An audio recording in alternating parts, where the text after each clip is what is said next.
Hello friends, வந்து நீங்கள் என்ன பார்க்க போகிறோம் அப்படின்னா அனாயன்ஸில் படிக்கிற தேர்ட் செமஸ்டர் ஸ்டூடெண்ட்ஸ் உங்களுக்கான செமஸ்டர் எக்ஸாம் வந்து போயிட்டு இருக்கு. இன்னைக்கு பார்த்தீங்க அப்படின்னா ஒரு எக்ஸாம் வந்து உங்களுக்கு கம்ப்ளீட் ஆயிருக்கு. இன்னைக்கு நடந்த எக்ஸாம் கொஸ்டின் வந்து ஈஸியாக வந்துச்சா கஷ்டமா வந்துச்சா அப்படிங்கிற பற்றி தான் ஃப்ரெண்ட்ஸ் வந்து பார்க்க போகிறோம். ஸோ அது மட்டும் இல்லாமல் நாளைக்கு அரியர் எக்ஸாம் எழுத போகிற ஸ்டூடெண்ட்ஸ் கண்டிப்பாக இதெல்லாம் மறக்காமல் பண்ணுங்க.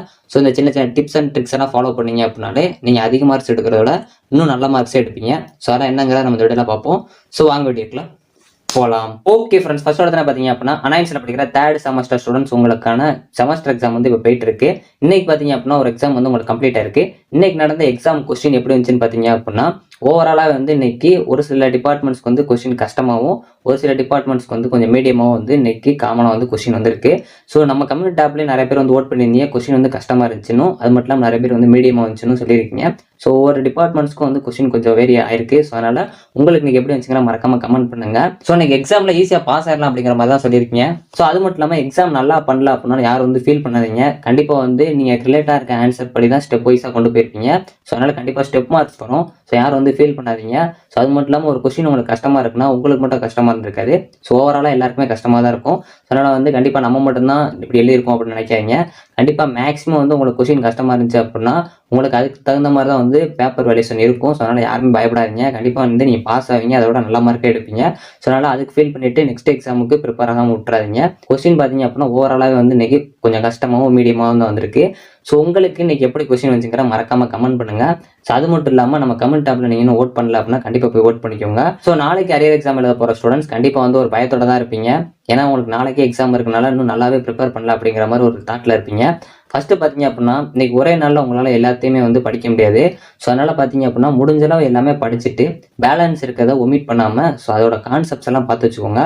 கான்செப்ட்னு பார்த்தீங்க அப்படின்னா அதில் என்ன சொல்ல இருக்காங்க, ஸோ அது மட்டும் இல்லாமல் அதை நம்ம எப்படி ப்ரெசென்ட் பண்ணலாம் அப்படிங்கிறலாம் யோசிச்சுக்கிட்டீங்க அப்படின்னா ஈஸியாக நீங்கள் வந்து மார்க் எடுக்கலாம். ஏன்னா உங்களுக்கு கான்செப்ட் வச்சுக்கிட்டீங்கனாலே அதை வச்சு நீங்கள் ஈஸியாக வந்து கிரியேட் பண்ணிடலாம். ஆனால் எதுக்குமே வந்து கதை அடிக்க பார்க்காதீங்க. முடிஞ்சளவு எந்த ஒரு கான்செப்டாக இருந்தாலும் நல்லா ஃபுல்லாக பாருங்கள். அந்த கான்செப்டில் என்ன தான் சொல்லியிருக்காங்கிறத பாருங்கள். ஏன்னா நீங்கள் படிக்க டைம் இல்லைங்கிறனால நீங்கள் அதை ஒமிட் பண்ணுவீங்க. பட் பார்த்தீங்க அப்படின்னா கான்செப்ட் பார்க்குறதுக்கு உங்களுக்கு ரொம்ப நேரம் ஆகாது. ஸோ நான் முடிஞ்சாலும் அந்த கான்செப்ட்லாம் பார்த்துக்கோங்க. ஸோ அதே மாதிரி நாளைக்கு எக்ஸாம் எழுதுறப்போ வந்து அரியர் எக்ஸாம் எழுதுற மாதிரி எழுதாதீங்க. ஸோ ஏன்னா தானே எழுதாமல் கொஞ்சம் பேப்பர் நீட்னஸாக வச்சுக்கோங்க. நார்மல் செமஸ்டர் எக்ஸாம் எப்படி எழுதுங்களோ அதே மாதிரி வந்து ப்ரெசென்டேஷன் பண்ணுங்க. அதனால ஃபர்ஸ்ட் கொஸ்டின்லேருந்தே கொஞ்சம் நல்லா வந்து பேப்பர் நீட்னஸாக வச்சுக்கோங்க. தெரிஞ்ச கொஸ்டினை ஃபர்ஸ்ட் எழுதுங்க, தெரியாத கொஸ்டினை ஃபர்ஸ்ட் எழுதிட்டு தெரிஞ்ச கொஸ்டினை கடைசி எழுதுறாங்க. ஸோ அதே மாதிரி உங்களுக்கு எந்த கொஸ்டின் முதல் தெரியுதோ அந்த கொஸ்டினை ஃபர்ஸ்ட் அட்டன் பண்ணுங்க. சப்போஸ் உங்களுக்கு ஃபர்ஸ்ட்டே வந்து எனக்கு 13 மார்க் தான் தெரியும்னா அந்த 13 மார்க் கூட நீங்கள் எழுதலாம். அதாவது 15th 13 மார்க் தெரியும் அப்படின்னா நீங்கள் அந்த 15th 13 மார்க் கூட நீங்கள் எழுதலாம். ஸோ அதனால் ஆர்டர் வைஸாக தான் எழுதணும் கிடையாது. ஸோ 2 மார்க் அப்புறம் உங்களுக்கு எந்த கொஸ்டின் தெரியுமோ அந்த நம்பரை கரெக்டாக ஆகிட்டு அனெக்ஸால கரெக்டாக டிக் அடிச்சுக்கோங்க. ஸோ அதே மாதிரி முடிஞ்சளவு பேப்பர் ப்ரெசன்டேஷன் நல்லா பண்ணுங்கள். ஸோ நீங்கள் அரியர் எக்ஸாம் எழுதுறீங்க அப்படிங்கிறக்காக ஏனோ தானு பண்ணாமல் ஸோ எந்த ஒரு எக்ஸாமாக இருந்தாலும் சரி நம்ம நார்மலாக எப்போ எழுதுவோம்ல அதே மாதிரி வந்து பேப்பர் ப்ரெசன்டேஷன் பண்ணுங்கள். ஸோ முடிஞ்சளவு எங்கெல்லாம் பிளாக் யூஸ் பண்ணணுமோ அங்கே யூஸ் பண்ணுங்கள். ஒரு பேராகிராஃபாக இருக்குது அப்படின்னா அதை பாயிண்ட்ஸ் போட்டு எழுதலாம் அப்படின்னா பாயிண்ட்ஸ் போட்டு காட்டுங்க. ஏன்னா உங்களுக்கு பேஜஸ் அதுக்கு நிறைய கொண்டு போவோம். அது மூலம் ஸ்டார் போட்டு எழுதுங்க. ஏன்னா உங்களுக்கு 1 2 3 அது பார்க்குறதுக்கு ஈஸியாக கண்டுபிடிச்சிடலாம். பட் நீங்கள் ஸ்டார் போட்டு எழுதிங்க அப்படின்னா உங்களுக்கு எத்தனை பாயிண்ட்ஸ் இருக்குன்னு தெரியாது. பட் பார்க்குறதுக்கு நீட்டாக இருக்கும். ஸோ அது மட்டும் இல்லாமல் இப்போ ஒரு கொஸ்டின் எழுத போகிறீங்க அப்படின்னா அந்த கொஸ்டினுக்கு ரியல் டைமாக அது வந்து எங்கே யூஸ் பண்ணுவாங்களோ அதை பற்றி ஃபஸ்ட்டு ஒரு இன்ட்ரோ மாதிரி கொடுத்துட்டு அதுக்கப்புறம் எழுத பாருங்கள். மேக்ஸிமம் வந்து அதை பற்றி நிறைய எழுதாமல் சும்மா 2 லைன் மட்டும் எழுதிட்டு அதுக்கப்புறம் கொண்டு போங்க. ஏன்னா பார்க்குறதுக்கு நீட்டாக இருக்கும். ஸோ அதே மாதிரி ஒரு கொஸ்டின் உங்களுக்கு கேட்டிருக்காங்க அப்படின்னா அந்த கொஸ்டினுக்கு ரிலேட்டாக இருக்க கோடிங் கூட நீங்கள் வந்து எக்ஸாம்பிளாக கொடுக்கலாம். ஸோ அது மட்டும் இல்லாமல் இன்ஜினியரிங் பிசிக்ஸ்லாம் வந்து உங்களுக்கு அந்த சயின்டிஸ்டோட நேம் வச்சு ஒரு சில டைம் வந்து கொஸ்டின் கேட்பாங்க. அதாவது மேக்ஸ்வெல் ஈக்குவேஷன் அந்த மாதிரி ஃபர்ஸ்ட் அந்த மேக்ஸ்வெல் ஈக்குவேஷன் ரியல் டைமில் எங்கே யூஸ் பண்ணுறாங்க, இல்லை அந்த ஈக்குவேஷன் எதுக்கு யூஸ் ஆகுதுன்னு சொல்லிட்டு இல்லை அவங்களோட ஹிஸ்ட்ரியை கூட சும்மா 2 லைன் மட்டும் எழுதிட்டு அதுக்கப்புறம் நீங்கள் ஸ்டார்ட் பண்ணிங்கன்னா பார்க்க நீட்டாக இருக்கும். ஸோ அதே மாதிரி ஒரு 3 மணி நேரம் இல்லைனாலும் ஒரு 2.5 மணி நேரமாச்சும் எக்ஸாமுக்குள்ள இருந்து உங்களோட பேப்பர் ப்ரெசன்டேஷன் அது மட்டும் இல்லாமல் எல்லா கொஸ்டினும் அட்டன் பண்ண பாருங்கள்.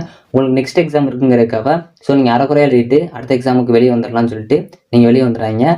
ஸோ அது மட்டும் இல்லாமல் உங்கள் பேப்பர் ப்ரெசன்டேஷனை கண்டிப்பாக கான்சன்ட்ரேஷன் பண்ணுங்கள். ஸோ கான்செப்ட்ஸ் எதெல்லாம் தெரியுமோ அந்த படம் எதெல்லாம் உங்களுக்கு இருக்கோ அது மட்டும் இல்லாமல் கோடிங்ஸ் இருந்துச்சுன்னா அதெல்லாம் கரெக்டாக மென்ஷன் பண்ணி காட்டுங்க. இப்போ கோடிங் எழுத போகிறீங்க அப்படின்னா அதுக்கு மேலே ப்ரோக்ராம் இல்லை கோடிங் சொல்லிட்டு ஒரு பிளாக் கலரில் இருந்து நீங்கள் ஒரு இதை வச்சு மென்ஷன் பண்ணிட்டு ஒரு பென்சில் வச்சு அண்டர்லைன் பண்ணலாம். ஸோ அதே மாதிரி ஒரு டிராயிங் இருந்துச்சுன்னா அந்த டிராயிங் போட்டு அந்த டிராயிங்கில் வந்து என்ன மென்ஷன் பண்ணுறீங்களோ அதை மென்ஷன் பண்ணலாம்.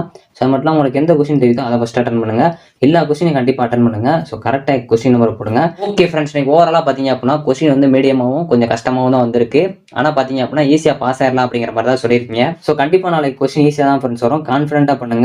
கான்செப்ட் எது உங்களுக்கு தெரிஞ்சிருக்கோ அந்த கான்செப்ட் வச்சு கிளியராக வந்து ப்ரெசென்ட் பண்ணுங்கள். பேஜஸை ஃபில் பண்ணுங்கிறதுக்காக கதை அடிச்சிடாங்க. ஸோ உங்களுக்கு தெரிஞ்ச கான்செப்ட் வச்சு எவ்வளோ பேஜஸ்லாம் கொண்டு போங்க. பட் சம்மந்தமே இல்லாமல் எதுவுமே எழுதாதீங்க.